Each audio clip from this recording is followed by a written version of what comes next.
Hey guys, welcome to my channel. In this video, I'm going to talk about one Korean company that is SK Hynix. Here is something that actually might surprise you. This Korean company that most people outside of tech may have never heard of. In 2025, it makes 74 trillion Korean won in the operating profit, and that's about $33 billion. So in 2026, some analysis say that it might reach $69 billion. That put it in the same league as Amazon. And the reason it keep printing money at this rate because it makes something that every single AI system on the planet cannot function without it. That is HBM. And a few couple weeks ago, I made a video about the memory company like Micron. And today I want to go deeper and much deeper about the memory company, the SK Hynix. Um, so let's say here's a structure in my mind. Actually, it's a very simple chain of logic. And AI need data centers, and each data center need chips, and each chip need memory, and specifically they need HBM. That the AI model they need to move massive amount of data in and out of the processor at an incredible speed. Now here's the thing that people might miss. The further upstream you go in the chain, the fewer players there are. Everybody know, okay, well, Nvidia, it is the dominant in the GPU. But HBM is even more concentrated. Only three companies in the world is the key player. The SK Hynix, Samsung, and Micron. And among those three, SK Hynix actually is the clear leader, is the big winner in the industry. It currently holds about 62% of the overall HBM market. And for the next generation, the HBM4, which will power the Nvidia's the new platform, the Rubin one. From the UBS, they said that SK Hynix will capture about 54 to 70% of the market. So I think this is just a good sector to be in, and actually, it must be like the exponential demand curve. So it's really important to have a research on this company. Yeah, that's what I said before. You can see that how big the SK Hynix in the HBM market share right now. And then I'm going to throw more numbers to you. So the full year of 2025, they make about 79 trillion won in revenue, and their operating profit is 58%, right? And that's really crazy. And let me say that, and the 55.8%, they are not a software company, right? We can see so much crazy margin percentage in some software company, but actually they are a hardware company. That's really crazy. Um, in in 2026, their entire production, including the DRAM, the NAND, and HBM is already sold out. And each single chip they are going to make this year already has a buyer. Wow, that's really crazy to think of that. Uh, you make something, you have to find a buyer right now, right? But regarding to the SK Hynix, no matter when they make their memory, there's a buyer for them. That's really crazy. And on top of that, they have raised the HBM3E prices by 20% for 2026 order. So when you can raise about the price around 20% and your customers still light out, okay, I think it tells you something about that. This is really a supply demand dynamic. And regarding to the Korean index, it's about it's about 6,000, and it is the first time ever. I think it's also a big factor to drive SK Hynix and Samsung um, reach a higher stage. So, according to the Morgan Stanley, the EPS will still upgrade. The EPS can bump up to like 58% for 2026 and 77% for 2027. So now all of this number you heard about that is really bullish. It's really bullish. And and here's my question. Is the market actually pricing in for the full picture? So I don't think so. I think here's something else you have to watch out.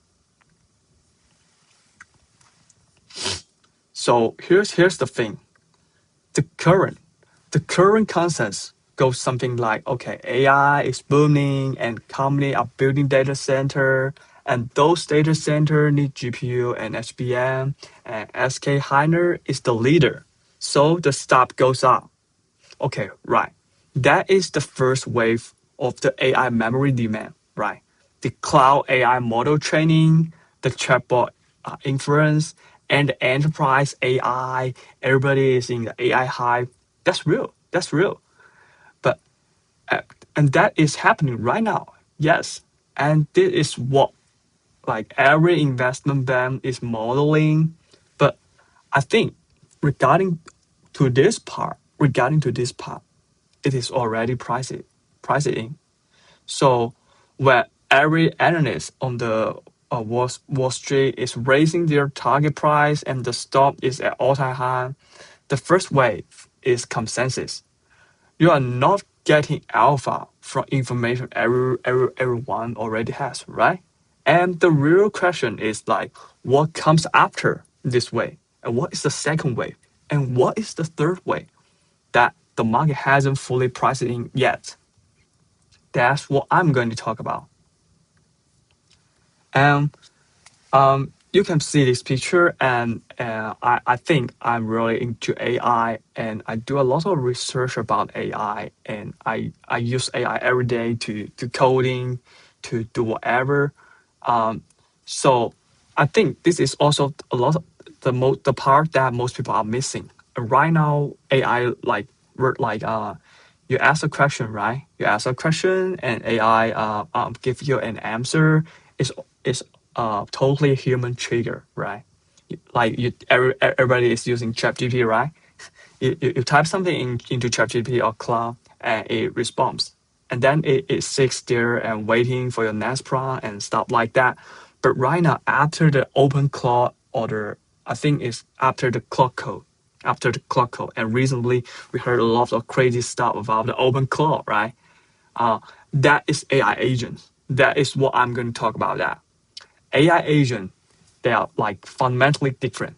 An AI agent doesn't wait for you. It runs autonomously, like 24 hours a day and seven days a week. And here's the thing is like a single agent can a single agent it execute a task might trigger or like dozen of models inference call. For each inference call, indeed a massive context window, right? And each context window is stored as a KV cache in HBM. So it's not just one agent working alone, right? The whole architecture we are moving toward, it's like we have a super agent like this one, and it can dedicate the task to the some like the sub agent, and it might call a lot of other model. They query the database. They use a lot of tool and stuff like that.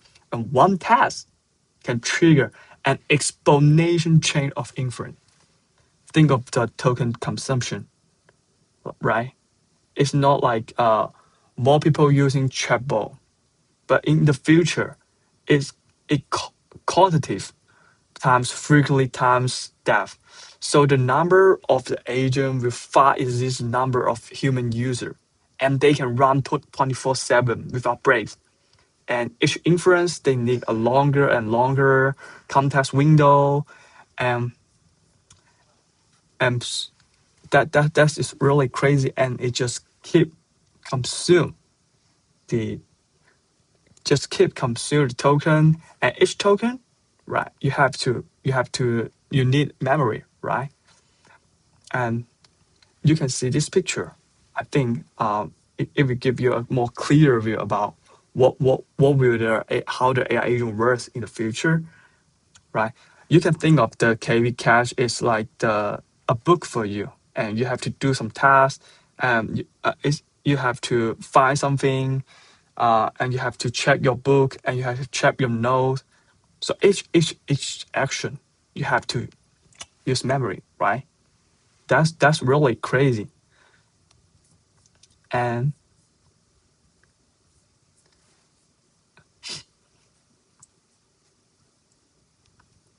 after that, I'm going to talk about the third wave that the market hasn't even started to price in. That is the physical world AI, like the Tesla's autonomous, right?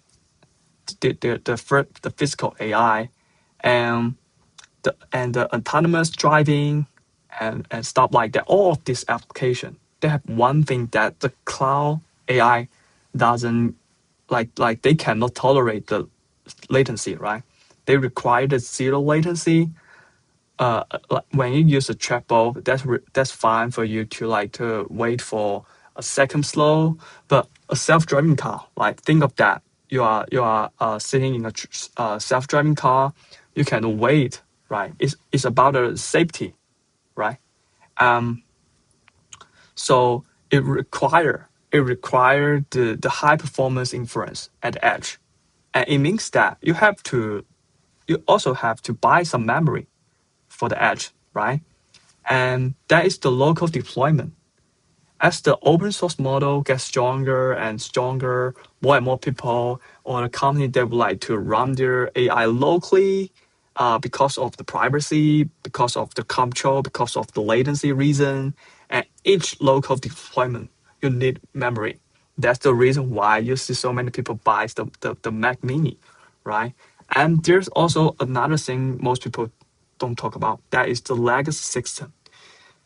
We know there's a lot of 10 or 20 years, like the old vintage software. But right now you have the AI and a lot of people, a lot of company, a lot of engineer, they have to use the AI to rewrite those legacy system. You have to, and there's the thing, you use AI, you have to use your AI to check the whole code base, check the whole code, and then there's also a consumption for the AI, and then you have to still need the memory. So that's also a bullish for the memory company, especially for SK Hynix. And the last part is like right now, more and more AI company themselves are using the AI to make their AI better. The Anthropic is using AI to build AI better AI, and OpenAI is doing the same thing. Google's DeepMind is doing the same thing. This internal consumption doesn't show up in any public API usage data, right? It's invisible to outside, but we can definitely understand that it, it should be huge. So the second and third wave haven't even truly begun. So every valuation model on the street right now is probably only accounting for the first one, right? And then we are going to talk about another part is we have established that the demand is going to be enormous, but the demand alone doesn't make a great investment. What matters is whether the company can defend its position and compound its advantage over time. And there is where SK Hynix have something really special. The difficulty of HPN isn't just making a simple DRAM, it's about stacking and bonding. You are taking 12, 16 layers of silicon and connecting them through the silicon vias, the TSVs, and with incredible precision. And every additional layer make the year harder. In SK Hynix, leaks here because uh, their like their engineer is pretty good, and they can have a higher quality compared with Samsung. So so SK Hynix doesn't disclose the exact number, but the ability to ship at scale, while the Samsung struggling tells you everything you need to know. And it can bring the advantage to SK Hynix compared to Samsung. It means that um, there is a flywheel for them because of their great quality, and they can have a higher year, and they can lower their unit cost, and after that they can have a higher margin and profitability, and because of that they can save more money, or they can get more orders, and then they can use this money to their R&D investment. And there's a great flywheel for the SK Hynix. There is why I think SK Hynix as a conviction play, and Sun Samsung is like a risk adjusted player. But if you believe that the core thesis is HBN, so I think SK Hynix is the like a greater player, and you have to focus. And then here is another bonus for the SK Hynix is that the Korea's capital market reform, like on February 25, the Korea's National Assembly passed a commercial act. It required company to cancel treasury shares and expanding the directors' founders' duty to all shareholders. The government also cut the divided taxes from 49.5% to 30% for the higher payout company. And they are adjusting their taxes. So now the term career discount has been around for decades. Every few years, someone says, "Oh, this time Korea is going to reform," and the system right now runs steps. I'm not making this my. I think this is a bonus, and it is meaningful for the SK Hynix, like this kind of Korean company, uh, right? And then yes, we have talked about how good the high HK Hynix is and how good the industry is, but here's also some risks. The first one is the HBF. Some people say it's a threat to HBM, but as I said before, HBM is more like a complement, not replacement for the HBM. And the second part is the hyperscaler chips, the TPU, the Trinanium from like the Google and the Amazon. But still the same thing is GPU and HBM is still the default, and time is really important and valuable in AI. And I think a lot of company, if they have money, they will spend more money to buy the Nvidia GPU rather than just training their own chips. And the third risk is about the catching up of Samsung. I think regarding to the memory industrial, SK Hynix is still the leader, right? And the fourth part is like the a lot of people are keep buying they are very crazy. They keep buying a lot of stuff of SK Hynix. But my theory is here is like I think the second wave and the third wave, a lot of people they hasn't priced in. So uh I think it's also bullish for the SK Hynix. So here's the summary and the takeaway of my video today. And my point here is like the market hasn't really fully pricing the SK Hynix, and my theory is there's a three waves, and right now it's only the wave one pricing in. And SK Hynix, I think, is a very conviction player, and they can be the dominant player in the memory industry. So my theory is like I'm not just tell you to buy a stock, but I'm going to tell you like how to understand how the world operate. And that's it. If you like my video, please like and subscribe. See you in next video.